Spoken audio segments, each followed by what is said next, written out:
días amigos y seguidores de Radio San Martín. Ahora nos encontramos con la licenciada Fiorella Matos, presidente de la Asociación Sin Fines de Lucro Humanos, donde vamos a tocar el tema sobre la violencia hacia la mujer. Buenos días, licenciada. Muy buenos días, gracias por la entrevista. Vamos a abordar un tema de mucha sensibilidad social, ajeno a algunas autoridades por la poca participación que se tiene.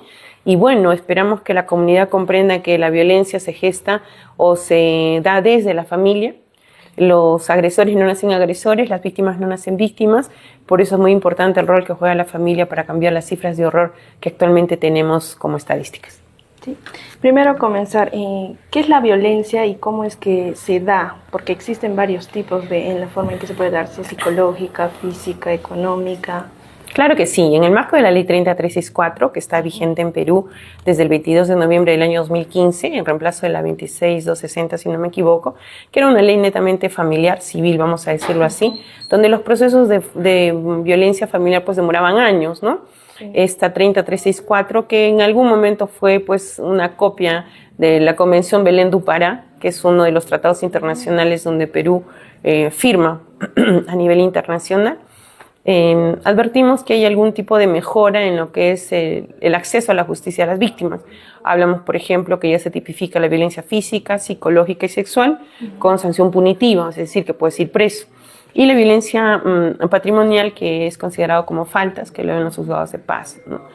Posterior a ello, advertimos también las medidas de protección, que no es un proceso de juzgamiento inmediato, no. La medida de protección lo que busca es cautelar la integridad física y emocional de la víctima mientras dura la investigación fiscal, para que podamos tener pues a la víctima de una manera más tranquila, ¿no? Hasta que dure todo el proceso de investigación.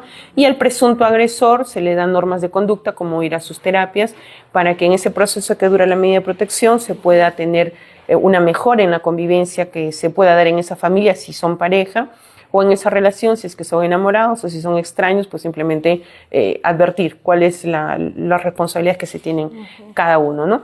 Desde el año 2020 y 2015 para adelante, bueno, cambia un poco la historia de la atención en la violencia. Arequipa ha sido la primera región a nivel nacional en instalar su instancia regional de concertación.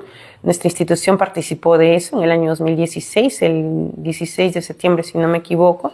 Llegó en ese momento la ministra, estuvo en gestión la exgobernadora Yomil Osorio, y se esperó mucho. Realmente tuvimos muchas expectativas de que, bueno, ahora con las instancias, ¿no?, íbamos a tener un poco más de trabajo en prevención, pero la realidad ha sido otra, ¿no? Y eso lo advertimos claramente en la estadística que tenemos. Posterior a ello, la medida de protección se brindaba dentro de 24, 48, 72 horas, dependiendo de lo que nos dé la ficha de valoración de riesgo, que es otro instrumento que se implementa con la 30364, donde las comisarías, con una serie de preguntas que se hacía a la víctima, se podía tener una idea de cuán severo es el daño que se estaba viviendo.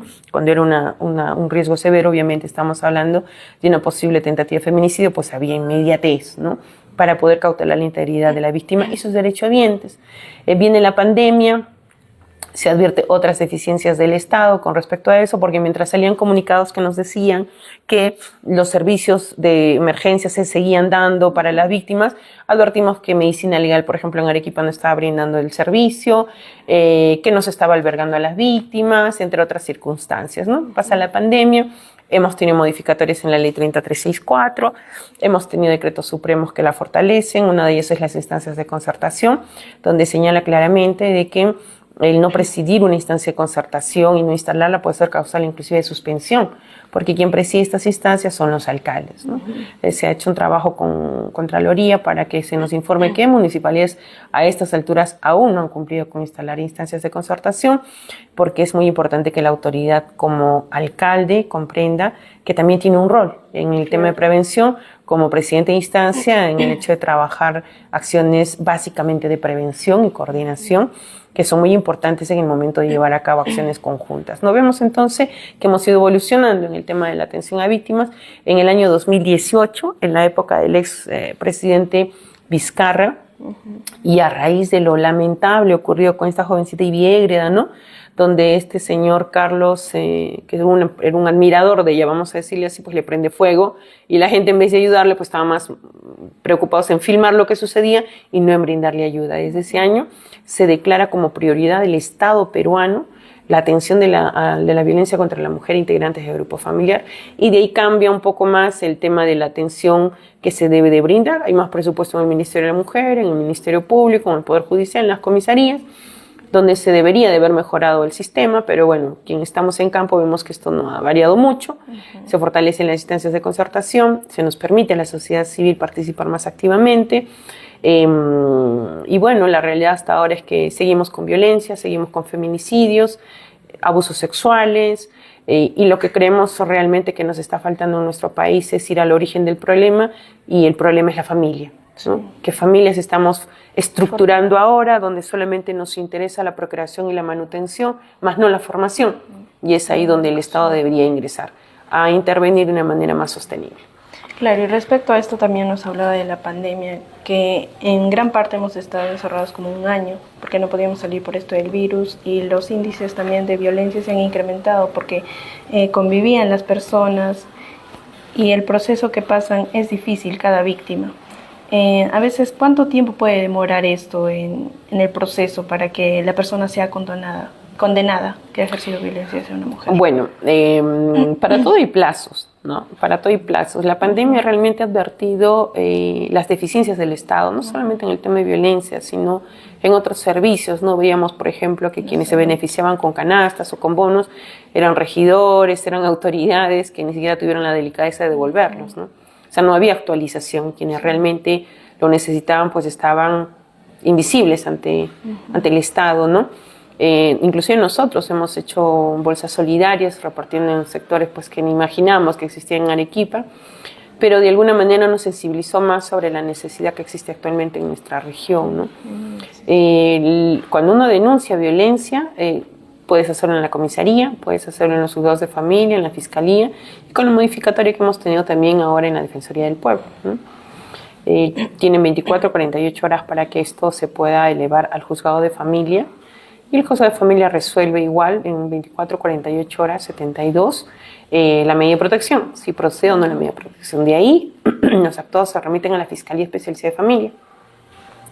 Y la Fiscalía, bueno, pues tiene entre 7 y 8 meses, tengo entendido, para investigar, recabar los actuados, valorar las evidencias que sean presentadas por la víctima, las evidencias de los agresores si es que no han cometido el delito, y pronunciarse. De ser positivo esto, se formaliza la investigación, entramos en un juicio penal que debe de demorar no más pues, de 3 meses, ¿no? Porque personalmente sé de un caso de violencia que ha demorado 8 años, a pesar que la ley nos habla de inmediatez, y encima lo han archivado por la deficiente labor de la Fiscalía, ¿no? Entonces tú dices, no solamente me basta con la agresión del agresor, sino también ahora me toca soportar la agresión del Estado, ¿no? Sí. ¿Y qué hacemos en estos casos? O sea, ¿a quién acudimos si el mismo Estado te da la espalda? Tenemos que dar mecanismos desde la sociedad civil para evidenciar estas falencias que están teniendo nuestras autoridades, sobre todo los operadores de justicia, ¿no? Para que no demos un doble discurso. Eso justo lo hablábamos ayer en esta mesa biológico-forense que hemos tenido en la Corte Superior de Justicia de Arequipa, ¿no? Cuando se advertía la inoperatividad de algunos efectivos policiales. Que hay de todo, ¿no? En toda institución vamos a tener lo bueno, lo malo y lo recontramalo, pero lamentablemente por estos malos elementos que tienen en estas instituciones se desdice pues, el trabajo que puedan hacer los que realmente han sintonizado en su rol de jueces y fiscales, ¿no? Claro. Sin ir muy lejos, creo que en el año 2019-20, el Perú pues, fue noticia mundial, ¿no? Cuando un juez superior negociaba la libertad de un violador. ¿Qué quieres? ¿Que le baje la pena o que lo deje libre, ¿no? Nostroza, y cuando el Congreso tuvo la oportunidad de por lo menos limpiarse en algo, simplemente votó en contra de una sanción, ¿no? Mira cómo la clase política también se vuelve en un agresor más de las víctimas. Sí, y ahora, para no ir muy lejos, también hace unos días se ha presentado un caso de acoso en el transporte público, que es diario, las mujeres estamos expuestas a sometidas a esto, ¿no? Al acoso en el transporte público, y a veces los efectivos policiales, cuando vas a denunciar, como decirlo, te pasean, te dicen, no, acá no puedes presentar la denuncia, tienes que ir acá, después de ahí te mandan otra vez. Entonces, como si jugaran con lo que te ha ocurrido. No hay efectividad en estos casos. Creo que no hay humanidad, ¿no? No hay empatía. Hemos normalizado tanto la violencia. Imagínate que escuchar de un ministro y una ministra, una mujer que digan, no, normalizamos la violencia sexual porque es una práctica cultural, ya pues desde ahí ya todo está podrido, ¿no? Sí. Lo peor que hay gente que se lo cree. Entonces vamos jalando una bola que se va convirtiendo en un tremendo problemón, porque mientras por un lado estamos con el tema denuncia, y ahora que vamos a iniciar una articulación a nivel macro sur, donde va a estar involucrado Moquegua, Tacna, Puno, Cusco, Purímac y Madre de Dios el día 17 de julio, 10 de la mañana en simultáneo vamos a estar saliendo a las calles a decir denuncia el abuso sexual para evitar la impunidad. Imagínate de qué nos sirve tantas campañas si desde el mismo Estado vemos estos comportamientos que minimizan o normalizan el abuso sexual, sobre todo el infantil, que debe ser el peor que se sancione. Vemos pues que aún nos falta desarrollar algo que se llama empatía, humanidad con la víctima, ¿no? Desde el trato, desde el lugar donde los atienden, de cómo los atienden, para que realmente digamos pues hay calidad y atención en las víctimas. Sí, también se mencionó del caso de los ministros, como hizo el ministro de Educación mencionó que eran prácticas culturales allá en la Amazonía. ¿Cómo es posible que ocurra esto? Fácil, porque tenemos autoridades que quizás no han sido evaluadas, porque han sido agentes políticos o porque simplemente no teníamos pues a quién poner, ¿no? Y no evaluamos realmente los antecedentes de estos profesionales que por lo menos deberían de pensar un poquito antes de opinar. Sí. Para algo le pagamos tantos asesores nosotros con nuestros impuestos, entonces de algo tendrían que servir estos asesores por lo menos para orientar en temas que tal vez no sean de su diario accionar, pero se debe de tener conocimiento, ¿no? Hay cosas que se han venido normalizando y que estamos tratando de justificarlas, lo que ya está mal, como el acoso callejero, por ejemplo. Es más, vemos que inclusive hay jueces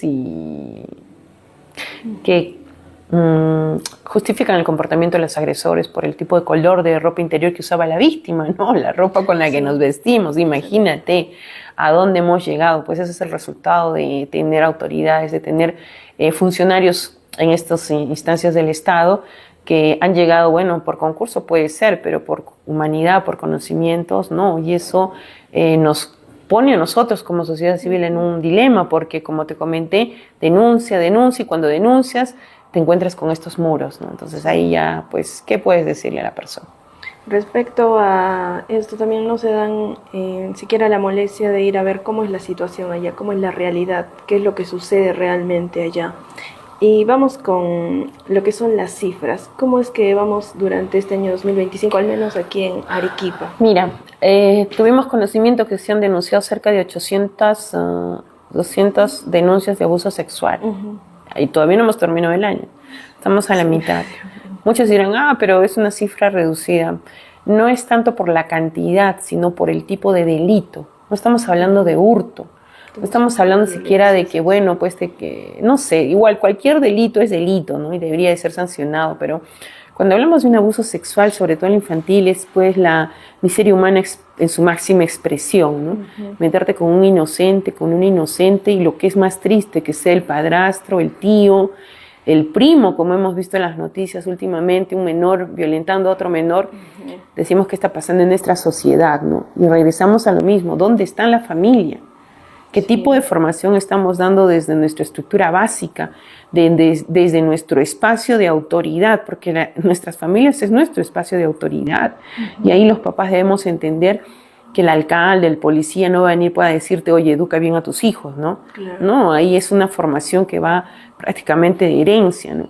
Superemos quizás esas educaciones muy agresivas, pero entremos a una situación donde valoremos realmente y le demos el lugar a lo que es correcto. Y a lo que no es correcto también. Ahora parece que en nuestra sociedad quien hace lo bueno es el sonso, es el tonto, y quien hace lo malo es el vivo, el que va a lograr surgir en la vida. Y no es así. Lo malo es lo malo y lo bueno es lo bueno. Sí. Lamentablemente en nuestra sociedad ahora los que hacemos las cosas bien somos los vistos, los señalados, y los que hacen las cosas mal son los aplaudidos, ¿no? Y ahí tenemos que nosotros continuar en nuestra perseverancia de visibilizar lo que es correcto y sancionar lo que no. Tiene mucha razón, estimada licenciada. Respecto a esto también existe la situación en que por el hecho de estar en situación de pobreza, ambos padres tienen que salir a trabajar y a veces lo dejan a su hijo o hija en cuidado de uno de sus familiares o conocidos. Y ahí es donde también hay la probabilidad de que se ejerza violencia hacia el menor de edad. ¿Cómo son las cifras en este caso cuando son menores de edad?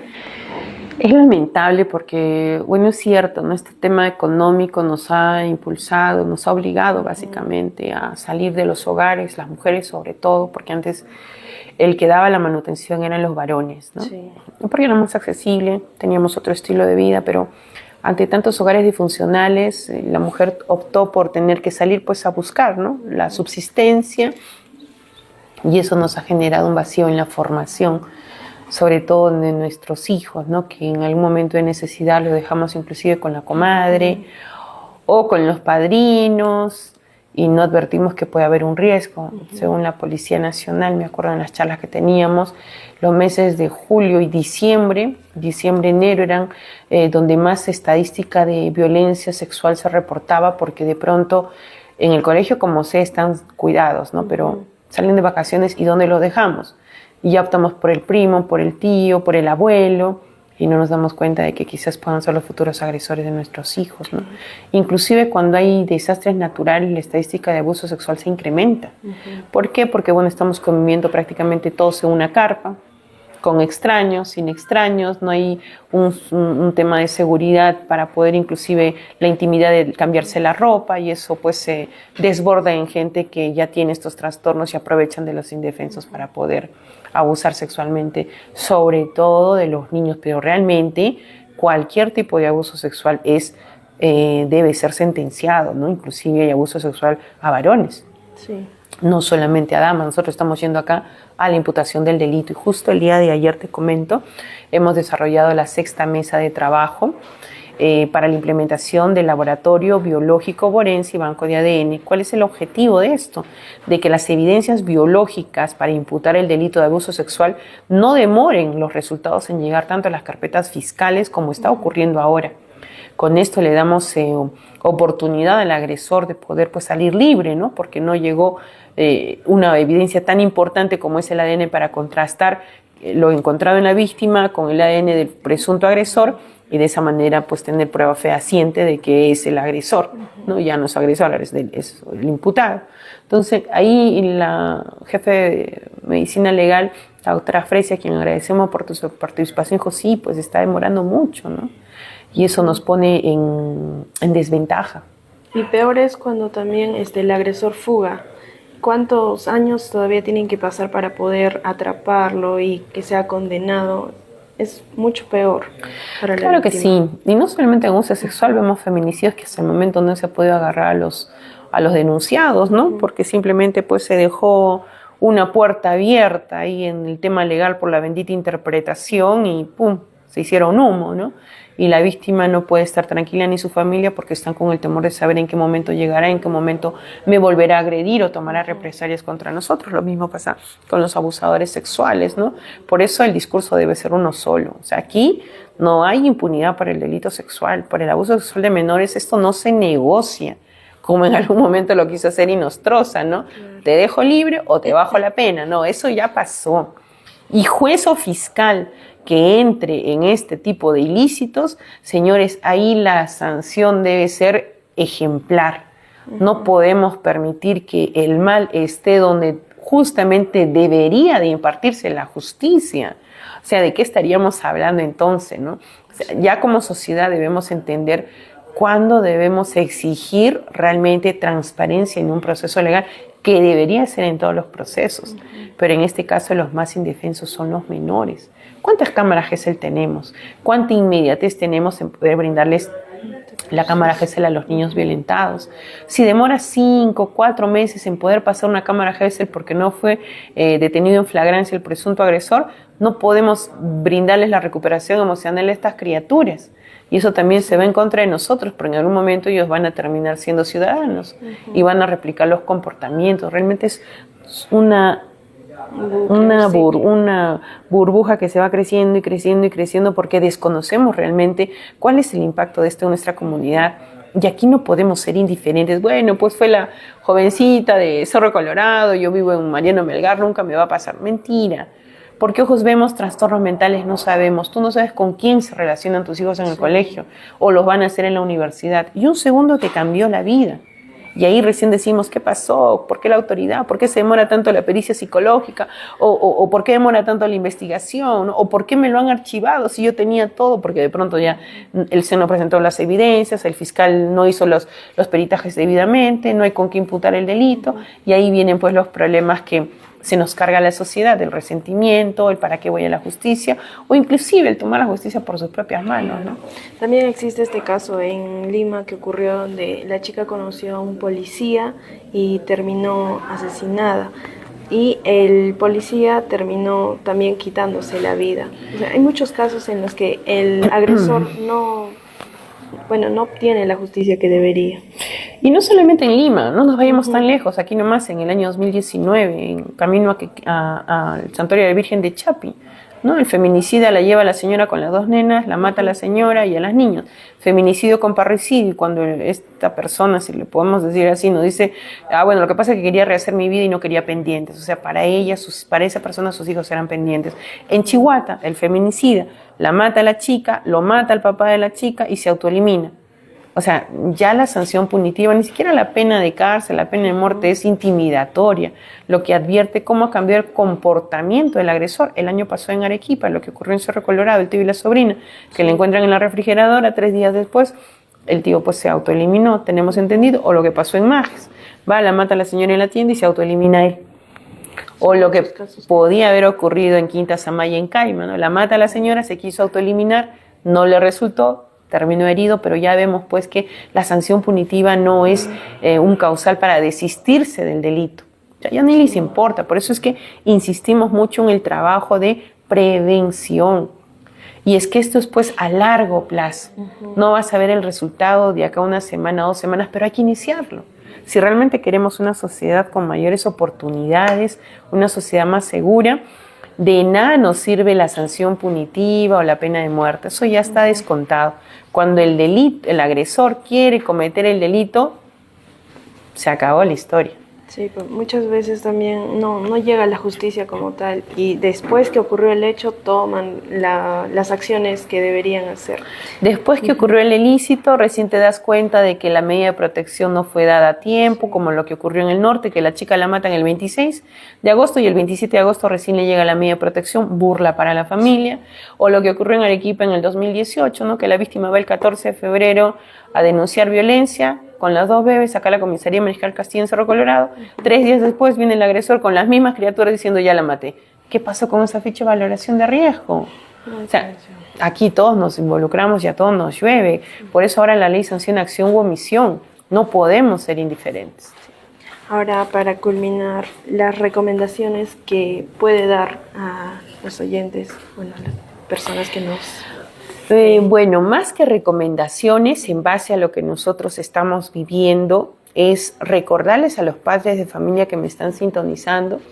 Es cierto, nadie nos enseña a ser padres, eso sí es cierto. Traemos quizás lo aprendido con nuestros padres, con nuestros abuelos, pero creo que estamos en una generación muy particular, que tenemos la posibilidad de cambiar la historia, ¿no? Tenemos acceso a mucha información y eso nos va a permitirnos quizás innovar en algunos roles que tenemos ahora, ¿no? Donde mezclemos o donde podamos combinar los límites, el respeto y la formación que debemos dar a nuestros hijos. Estamos convencidos que si el Estado no interviene en las familias, en las nuevas familias que se vayan a constituir, o que dé el soporte adecuado de orientación, sobre todo con escuelas de padres, escuelas de familia, a futuros compromisos, Este problema lo vamos a continuar viviendo y se va a hacer cada vez más cruel, ¿no? Como lo que vemos en los comportamientos de los feminicidas, de los violadores, que ya no importa la edad de la víctima, 1 año, 3 años, igualito, ¿no? Sí. Aquí tenemos que hablar mucho de cuánta responsabilidad tenemos nosotros en la familia, desde la familia, porque como lo dije hace un momento, el agresor no nació agresor, el violador no nació violador, el corrupto no nació corrupto, señora.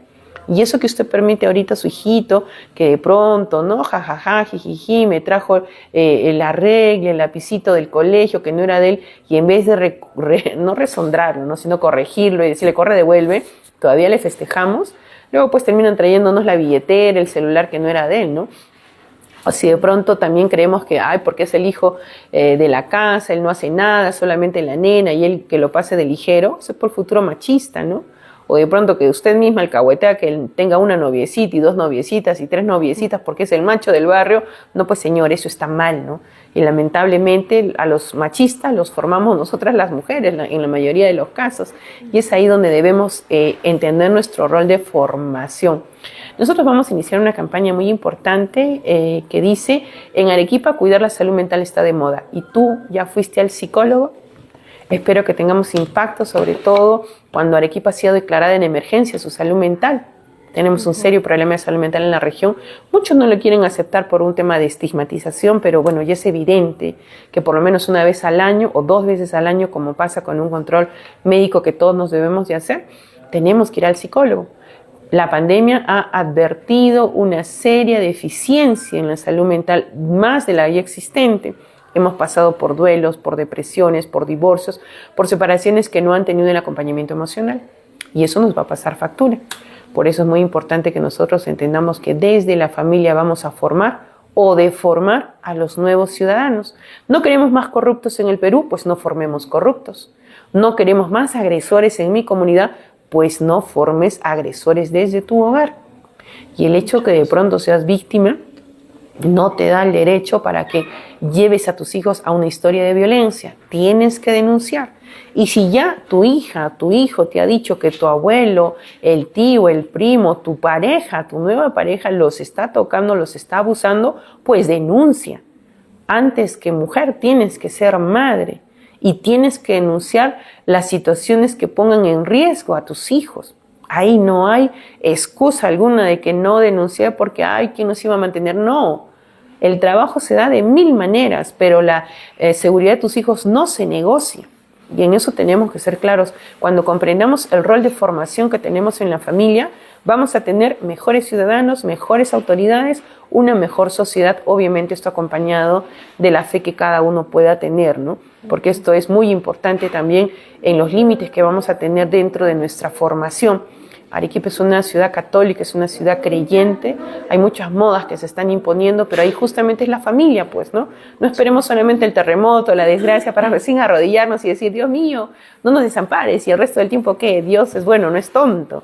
Entonces tenemos que tener clara también la formación y el ejemplo que vamos a dar nosotros a nuestra comunidad. Cuando comprendamos realmente el poder que tenemos en nuestra familia, vamos a empezar a cambiar esta historia de horror. Mientras tanto, tendremos pues que aceptar las leyes que nos vienen básicamente en un tema ya de sanción punitiva, ¿no?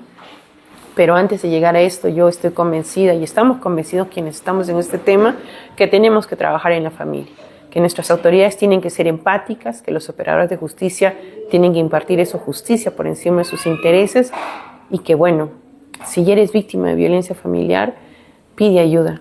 Si es posible cambiar la historia de horror que podemos estar viviendo. Encomendémonos siempre a las buenas acciones porque aunque el mal parezca que está triunfando, el bien siempre va a poder sobre todo esto. Sí. Bueno, como hemos escuchado, amigos, a la licenciada Fiorella Matos, es muy importante tomar acción antes de que ocurran peores hechos y también la importancia de la prevención. Bueno, muchas gracias, licenciada. Gracias a ustedes por la entrevista. Esperamos llegar a más familias, a más hogares, a más víctimas, a más agresores también.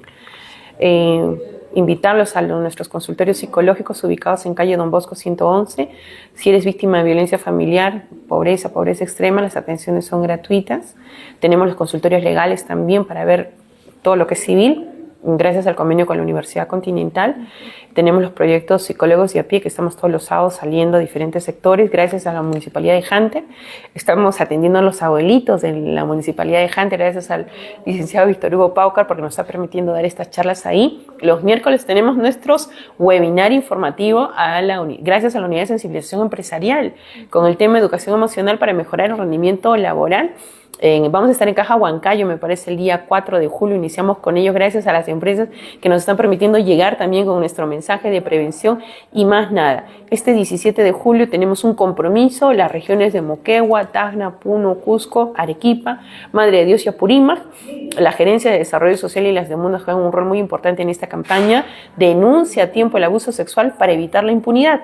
En simultáneo, 10 de la mañana ese día, vamos a estar llevando a cabo acciones para visibilizar la necesidad de tener nuestro laboratorio biológico forense, pero sobre todo de denunciar a tiempo el abuso sexual. Aquí tenemos un rol participativo toda la comunidad. Recordarles siempre que justicia que llega tarde no es justicia, que no hay salud sin salud mental. Bendiciones a todos. Nuestro LMC ya lo ha hecho todo, más que un proyecto, somos una misión. Y creo que todos en este mundo tenemos una misión y tenemos que cumplirla.